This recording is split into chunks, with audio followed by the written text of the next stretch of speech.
बिस्मिल्लाहिर्रहमानिर्रहीम अस्सलाम वालेकुम। तो दोस्तों हाज़िर हूँ एक और वीडियो के साथ। आज की जो हमारा टॉपिक है वो है मीज़ान बैंक का इजारा। जैसे कि आपको पता है मीज़ान बैंक इस्लामिक बैंक है और मीज़ान बैंक कार इजारा जो कि बैंक क्लेम करता है कि ये रिबा फ्री यानी कि सूद से पाक कार लीजिंग है। तो चलें इस टॉपिक के ऊपर बात करते हैं और समझते हैं कि ये किस तरह से इस्लामिक फाइनेंस है और रिबा फ्री है और इसके फ़ीचर्स और बाकी मामला क्या हैं। चैनल पर आने वाले नए लोगों से गुजारिश है कि चैनल को सब्सक्राइब कर लें और बेल आइकन को दबा लें ताकि आपको मज़ीद वीडियो की नोटिफिकेशन भी आ सकें।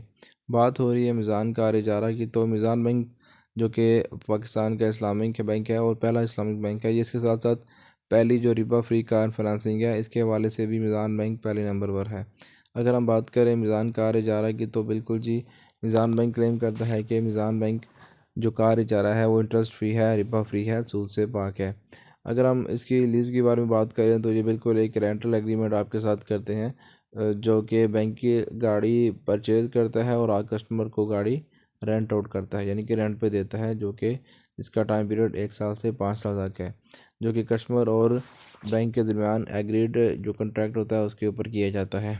और जब कॉन्ट्रैक्ट आपका कंप्लीट हो जाता है तो बैंक गाड़ी को टोकन अमाउंट और गिफ्ट कर देता है कस्टमर को। अगर हम ये कहें कि कन्वेंशनल और कार इजारे में क्या फ़र्क है तो बिल्कुल फ़र्क ये है कि हम कन्वेंशनल में बैंक की इंस्टॉलमेंट पे कर रहे होते हैं, जबकि कार इजारा के अंदर हम बैंक को गाड़ी का रेंट यानी कि किराया पे कर रहे होते हैं। की फीचर्स की बात करें तो लोएस्ट अपफ्रंट पेमेंट है। आगे बढ़ें इसके साथ तो rental payment start after vehicle delivery. यहाँ पे एक और चीज़ वजह बताता चलूँ कि मीज़ान बैंक कार इजारा के अंदर जब तक आपको गाड़ी डिलीवर नहीं हो जाती तब तक आपका गाड़ी का रेंट स्टार्ट नहीं होता, जबकि कन्वेंशनल बैंकिंग के अंदर आपको गाड़ी मिले ना मिले गाड़ी जो ही बुक हो जाती है बैंक की तरफ से आपकी इंस्टॉलमेंट स्टार्ट हो जाती है। जबकि यहाँ पे मीज़ान बैंक के अंदर जो कार फाइनेंसिंग होती है कार इजारा के अंदर आपको गाड़ी मिलेगी, आपने 1 माह चलानी है और उसके बाद आपने बैंक को फर्स्ट इंस्टॉलमेंट या फर्स्ट रेंटल पे करना है। इसके साथ ही जो इनका प्रोसेसिंग टाइम है वो क्विक है।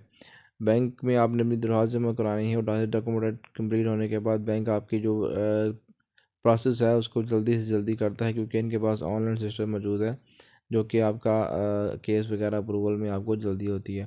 मिनिमम सिक्योरिटी डिपॉजिट है, जो कि मिनिमम डिपॉजिट जो है वो 30% है। अगर हम मीज़ान बैंक का बात करें तो जो विदहोल्डिंग टैक्स है वो मीज़ान बैंक गाड़ी का खुद पे करता है, जबकि कमर्शियल बैंकिंग में ये जो बोझ है विदहोल्डिंग टैक्स का कस्टमर के ऊपर डाल दिया जाता है। अगर हम मीज़ान रोशन अपनी कार के बारे में बात करते हैं, मीज़ान बैंक कार इजारा की फैसिलिटी जो मीज़ान बैंक के रोशन डिजिटल के कस्टमर हैं वो भी ले सकते हैं। रोशन डिजिटल अकाउंट होल्डर के लिए जो एलिजिबिलिटी क्राइटेरिया है उसकी बात करें तो आप जो है फाइनेंसिंग जो फैसिलिटी है वो लोकली असेंबल जो गाड़ियाँ हैं न्यू उसके लिए है, जबकि कंप्लीट बुल टॉप व्हीकल्स के भी है। सिक्योरिटी डिपॉजिट मिनिमम 15% है और मैक्सिमम 50% है कास्ट ऑफ व्हीकल। जो गाड़ी की कास्ट है उसके ऊपर कम से कम 15% और मैक्सिमम आपने 50% आप डाउन पेमेंट यानी कि सिक्योरिटी डिपॉजिट जमा करवा सकते हैं। रोशन डिजिटल अकाउंट होल्डर है वो फॉरेन करेंसी अकाउंट होल्डर भी, जिन फ़र्ज़ करें अगर आपका अकाउंट फॉरेन करेंसी में खुला हुआ है रोशन डिजिटल तो अभी आप ये सहूलत हासिल कर सकते हैं। प्रोसेसिंग के चार्जेस नहीं है बैंक की तरफ से, अगर कोई इसके अलावा चार्जेस होंगे तो एज एक्चुअल बैंक आपसे ले लेता है। मंथली जो रेंटल है वो आपका डायरेक्ट डेबिट सिस्टम के ज़रिए आपके रोशन डिजिटल अकाउंट से कट जाता है। जबकि जब यहाँ पे सवाल ये उठता है, मेरे ओवरसीज़ भाई पूछेंगे कि हम तो पाकिस्तान से बाहर हैं तो हमारी गाड़ी वगैरह कौन रिसीव करेगा। तो जी भाई बिल्कुल आपकी जो गाड़ी है या तो आपका को बोरर यानी फ़र्ज़ करें अगर आप यहाँ पे किसी के साथ अप्लाई कर रहे हैं या खुद अकेले अप्लाई कर रहे हैं तो आपका कोई ब्लड रिलेटिव यानी कि आपका फादर मदर बेटा बेटी भाई या सिस्टर या आपका सोल्जर, अगर मियाँ बीवी हैं तो दोनों में से कोई एक जो पाकिस्तान में मौजूद है वो आपकी गाड़ी बैंक की तरफ से रिसीव करेगा। जो मैक्सिमम एज है थोराज नॉमिनी की वो डिलीवरी के वक़्त जो गाड़ी की मैच्योरिटी के वक़्त जो है वो 17 साल से ज़्यादा नहीं होनी चाहिए। और जो टैक्स है यहाँ पे एक बात करूँ, जो अगर हम एक इंटरनेशनल ट्रांजैक्शन बन जाती है तो उसके ऊपर जो नॉन फॉलो का टैक्स है 4% वो आपको देना पड़ेगा वो व्हीकल के डिसबर्समेंट के वक़्त। मिनिमम एज लिमिट की बात करें तो 25 साल से कम आपकी एज नहीं होनी चाहिए, जबकि जो मैक्सिमम लिमिट है वो 60 साल है सैलरीड लोगों के लिए, जबकि जो बिजनेसमैन है बायर ओवरसीज़ भाई उनकी एज 65 साल से ज़्यादा नहीं होनी चाहिए। ओवरसीज़ भाई जो कि रोशन डिजिटल अकाउंट रखते हैं वो सैलरीड पर्सन है तो उनकी जो 2 साल की कंटिन्यू एम्प्लॉयमेंट हिस्ट्री है वो बैंक को चाहिए होगी। इसके साथ साथ जो सेल्फ एम्प्लॉयड या बिजनेसमैन है उनकी जो एम्प्लॉयमेंट हिस्ट्री है या उनके बिजनेसमैन की हिस्ट्री है वो कम से कम 3 साल की बैंक को चाहिए होगी। अगर हम प्रोडक्ट प्रॉफिट रेट्स की बात करते हैं, जो फाइनेंसिंग टर्नओवर है वो कुछ इस तरह से है। 1 साल के लिए 7.25 है लियन बेस में, जबकि नॉन लियन में 16.08 है। 2 साल के लिए 8.25 है और इसी तरह 15.38। 3 साल के लिए 8.50 और 14.77 है। इसी तरह 4 साल के लिए 9, जबकि नॉन लियन के लिए 14.27 है। और 5 साल के लिए 9.25 और इसी तरह नॉन लियन बेस के लिए 14.17% है। जो वेरिएबल प्रॉफिट है ये काइबर की तरफ से तय होते हैं, ये ऊपर नीचे हो सकते हैं। अगर हम तकाफुल रेट्स की बात करते हैं तो इसके अंदर जो तकाफुल है, आपकी 2 कंपनियां हैं EFU और आदम जी, तो वो तकरीबन 2% या 1.99 आपको तकाफुल बैंक को पे करना पड़ता है, जो कि आपकी मंथली इंस्टॉलमेंट के अंदर बैंक की तरफ से शामिल किया जाता है। अगर हम रिक्वायर्ड डॉक्यूमेंट्स की बात करें तो अगर आप सैलरीड इंडिविजुअल हैं तो आपके जो लेटेस्ट एम्प्लॉयमेंट सर्टिफिकेट है वो चाहिए होगा। 6 माह की आपकी बैंक की सैलरी जहाँ पे आ रही है उस बैंक की स्टेटमेंट चाहिए होगी। नॉमिनी जो आपका पाकिस्तान में है उसकी ID कार्ड की कॉपी चाहिए होगी। और जो आपका HR है उसकी तरफ से आपको मेल एड्रेस से चाहिए होगा, जिसकी जहाँ पे बैंक मेल करके आपकी कंफर्मेशन लेगा। इसके अलावा जो क्रेडिट ब्यूरो रिपोर्ट है जिस कंट्री में आप रहे हैं वो भी चाहिए होगी। अगर हम इसी तरह बिजनेसमैन के लिए बात करें जो कि रोशन डिजिटल अकाउंट रखते हैं मेरे भाई, तो उसके लिए जो आपका वैलिड बिजनेस प्रूफ है यार वो आपको देना पड़ेगा। आपको 6 माह की अपनी बैंक स्टेटमेंट वहाँ देनी पड़ेगी जो कि एम्बेसी के थ्रू आएगी। और नॉमिनी की कॉपी देनी पड़ेगी, क्रेडिट ब्यूरो रिपोर्ट देनी पड़ेगी। और अगर रेमिटेंस इनकम है तो आपको लास्ट 6 मंथ की जो बैंक स्टेटमेंट देनी पड़ेगी जिसके अकाउंट में आप पैसे भेज रहे हैं या अपने अकाउंट में भेज रहे हैं। यहाँ पे एक और चीज़ देख लेते हैं कि कौन कौन लोग कार इजारा के लिए एलिजिबल हैं। यहाँ पे बात कर हो रही है जो लोग पाकिस्तान में मौजूद हैं। तो जी सैलरीड पर्सन जो हैं सैलरी प्रोफेशनल है, जो उनकी जो परमानेंट एम्प्लॉयमेंट है कम से कम 3 माह जॉब में करंट जॉब में और टोटल 2 साल जो है ना वो उनकी एम्प्लॉयमेंट हिस्ट्री चाहिए होगी। जो कॉन्ट्रेक्चुअल है उनकी 6 माह कम से कम जॉब में हो और 3 साल की उनकी एम्प्लॉयमेंट हिस्ट्री चाहिए होगी। नेट जो टेक होम है, मर्ज कर जो आपका घर जो आप लेके जा रहे हैं in excess of 2 times the monthly rental. फ़र्ज़ करें आपकी सैलरी अगर 1 लाख है तो आपकी जो गाड़ी की किस्त है वो कम से कम 30,000 होनी चाहिए। आपको इसके अंदर रह के गाड़ी की किस्त पे करनी पड़ेगी, मतलब 2 टाइम्स उससे ज़्यादा आपकी सैलरी होनी चाहिए। जो सपोज वेरीफेबल इनकम है क्लब, फ़र्ज़ करें अगर आप 2 बंदे कमा रहे हैं और गाड़ी अप्लाई करते हैं तो आपकी इनकम क्लब हो जाएगी, जबकि फ़र्स्ट की 100% होगी जबकि दूसरे बंदे की 50% इनकम जो है वो कंसीडर की जाएगी। अगर हम बिजनेसमैन की बात करते हैं तो जी बिल्कुल जो 2 साल का उनकी इन्वॉल्वमेंट डिफरेंट बिजनेस में है वो उसकी हिस्ट्री चाहिए होगी। पोजीशन अगर वो पार्टनर है, प्रोप्राइटर है या डायरेक्टर है तो उसके भी जो कागजात हैं वो चाहिए होंगे। और उसकी जो इनकम है उसी तरह वो 2 टाइम्स जो आपका मंथली रेंट है उससे ज़्यादा होनी चाहिए। जो सपोज वेरीफेबल इनकम है बिल्कुल क्लब में भी जो 50% आपका होना चाहिए।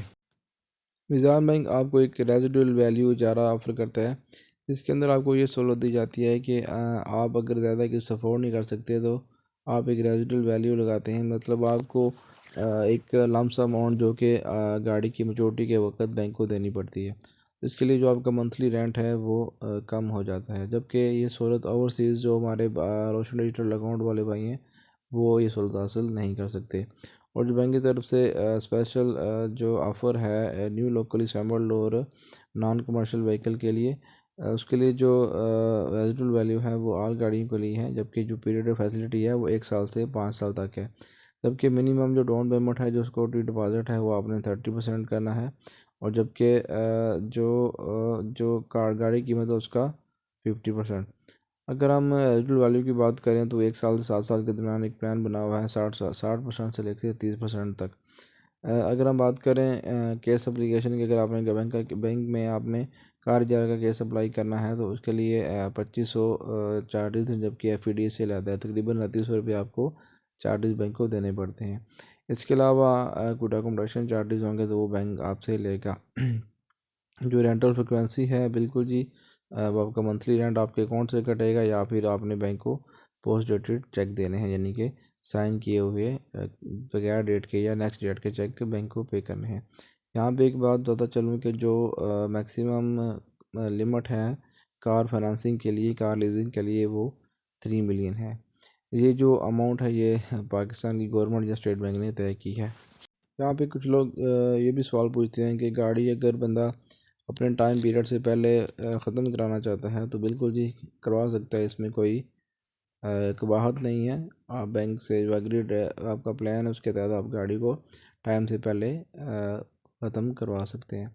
इसी तरह जो आरबी के अंदर हम चोटी है वो भी आप बिल्कुल आप इसी प्लान के तहत करवा सकते हैं। एक नज़र आखिर में देख लेते हैं कि जो बैंक है वो किस किस गाड़ी को फाइनेंस कर रहा है। तो जी नई गाड़ियां जो कि पाकिस्तान में असेंबल हो रही हैं, कोई भी गाड़ी आप बैंक से फाइनेंस कर सकते हैं। इसी तरह जो बैंक की यूज़ गाड़ी हैं, in addition to leasing of new cars, Meezan bank also provide. अब मिज़ान बैंक आपको जो यूज़ गाड़ी हैं वो भी जारा करने देता है, जिसके लिए मिनिमम सिक्योरिटी डिपॉजिट है बैंक ने वो 30% रखा है। लोकली असेंबल्ड जो गाड़ी हैं उसके अंदर आपके पास जो कंपनी दी गई हैं वो टोयोटा, होंडा, सुजुकी और किया।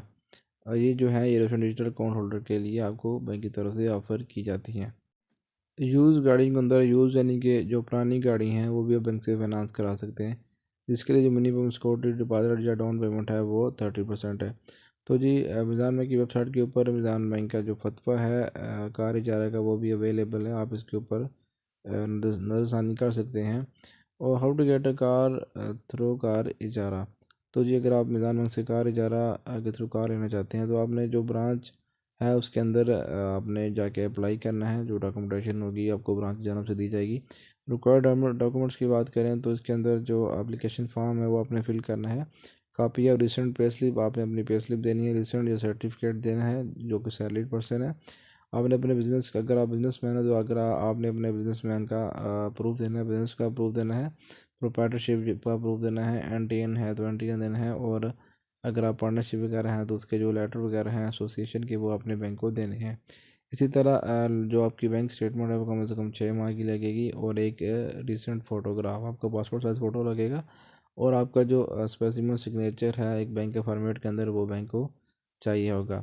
मिज़ान बैंक की वेबसाइट के ऊपर मिज़ान बैंक का कैलकुलेटर मौजूद है। आप गाड़ी ऑप्शंस आप अपनी मर्ज़ी सेलेक्ट करके यहाँ पे आप अपना मंथली रेंट हासिल कर सकते हैं। तो गैस ये थी आज की वीडियो। चैनल को सब्सक्राइब करें, वीडियो को लाइक करें। बहुत शुक्रिया। अल्लाह हाफिज़।